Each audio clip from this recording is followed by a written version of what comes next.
और आतताइयों के यहाँ पर 24 आक्रमण हुए। 24 आक्रमण स्थानेश्वर ने झेले।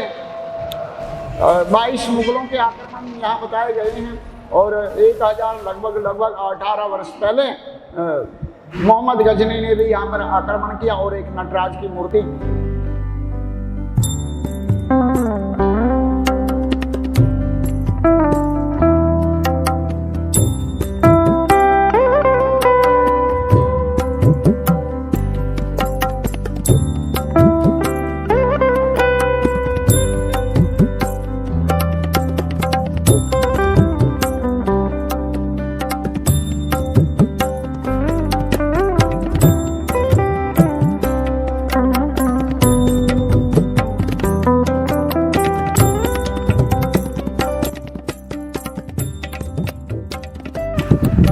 बोलिए श्री स्थानेश्वर महादेव की जय।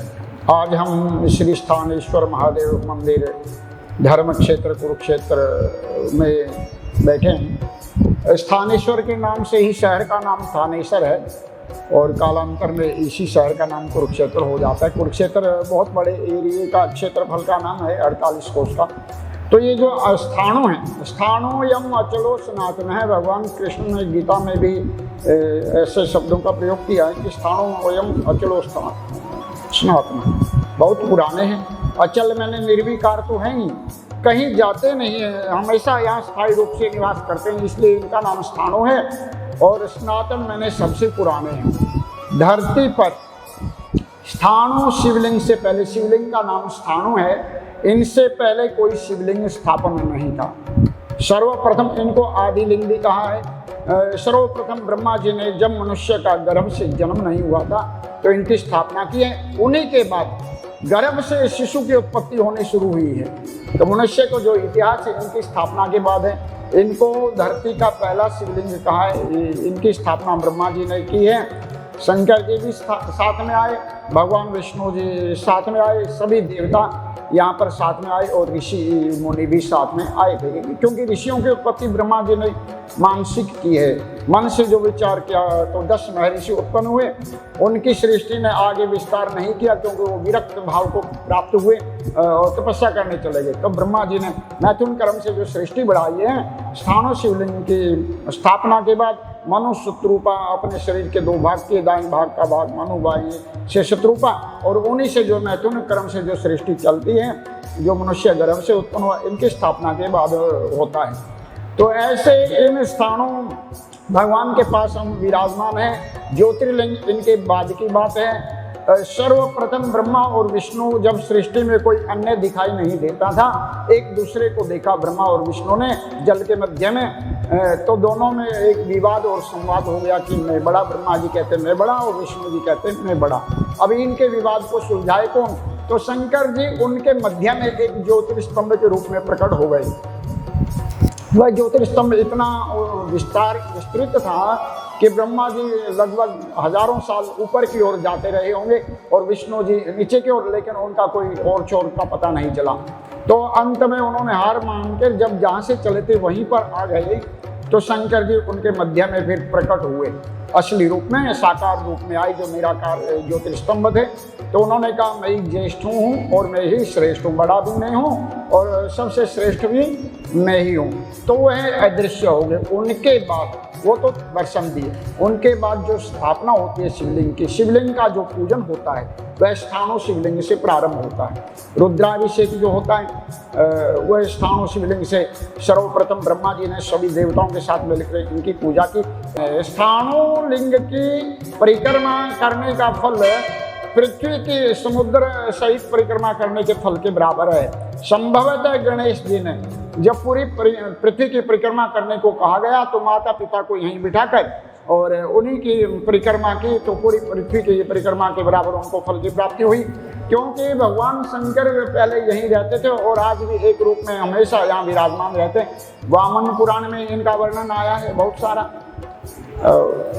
शिव पुराण में स्थाणु का वर्णन आया है, लिंग पुराण में, श्रीमद् देवी भागवत पुराण में, महाभारत में, स्कंद पुराण में, और अन्य पुराणों में भी इनका वर्णन आता है, इतिहास में भी इनका वर्णन आया है। 1400 वर्ष पहले हर्षवर्धन यहाँ के राजा थे और उनकी राजधानी स्थानेश्वर था और इष्ट देव भी स्थानों ही थे। बाद में उन्होंने बौद्ध धर्म अपना लिया जब कन्नौज में उन्होंने राजधानी स्थापन की थी थानेसर से बदलकर, और उनकी बहन के कहने पर, क्योंकि वह बौद्ध भिक्षुकों के पास सुरक्षित मिले तो उनके कहने पर बौद्ध धर्म अपनाया। तो बाण भट्ट ने एक पुस्तक लिखी हर्षचरित्रम, उसमें भी इनका वर्णन है। बौद्ध ग्रंथों में और तंत्र ग्रंथों में भी स्थानों का नाम आता है। सर्वप्रथम सबसे पहले और आदि शिवलिंग धरती पर स्थानों है। स्थानों से नित्य चलने वाली शिव की पूजा प्रारंभ होती है। इनका प्रचार प्रसार नहीं हुआ इसलिए कम लोग जान पाते हैं। ये तीनों लोकों में मुक्तिदायक है, काशी के विश्वनाथ और कुरुक्षेत्र के स्थानेश्वर। इनका प्रभाव बताया गया है स्थानों का। स्थानों शिवलिंग के आसपास सहस्रों शिवलिंगों के स्थापन होने का वर्णन है, जो अभी कालांतर में जो है लुप्त हो गए हैं। और आतताइयों के यहाँ पर 24 आक्रमण हुए हैं। 24 आक्रमण स्थानेश्वर में झेले। 22 मुगलों के आक्रमण यहाँ बताए गए हैं और 1000 लगभग 18 वर्ष पहले मोहम्मद गजनी ने भी यहाँ पर आक्रमण किया और एक नटराज की मूर्ति जो अष्ट धातु की बनी थी, चारों तरफ उनके चक्कर होता है और हीरा लगा होता है उनके तीसरे नेत्र मस्तक में। ये जवाहरात सब जगह लगे होते हैं। इतिहासकार ब्राउन जी लिखते हैं, संभवतः इतिहासकारों को पता नहीं रहा होगा, कांसा लिखा है और उसको चक्र स्वामी लिखा है। संभवतः लिखते हैं विष्णु जी की मूर्ति होगी। स्थानेश्वर से नटराज की मूर्ति, उनके चारों तरफ चक्कर रहता, 5 फुट ऊंची थी।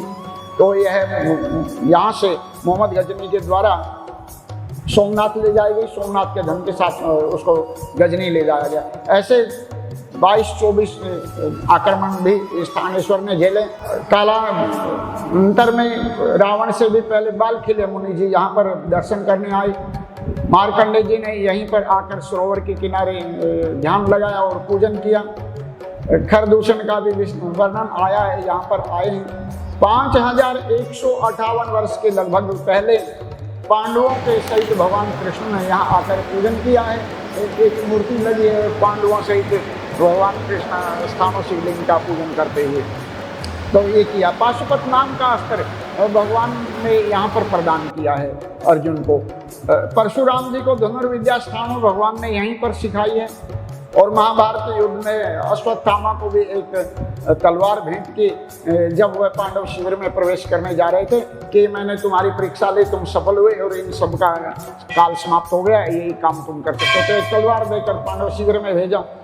तो ये भगवान अनादिकाल से यहाँ विराजमान है। स्थानों लिंग की तो यहाँ पर रुद्राभिषेक जीवन में एक बार जरूर करना चाहिए। बोलिए स्थानेश्वर महादेव की जय। श्री स्थानेश्वर महादेव मंदिर की ओर से स्थानेश्वर महादेव मंदिर का मैं व्यवस्थापक और प्रबंधक स्वामी रोशनपुरी सभी दर्शकों के लिए जो भी शिव के उपासक हैं यही कामना करता हूँ कि सर्वे भवन्तु सुखिनः, सर्वे सन्तु निरामया, सर्वे भद्राणि पश्यन्तु, माँ कश्चित् दुख भाग भवेत्। ओम शांति शांति शांति।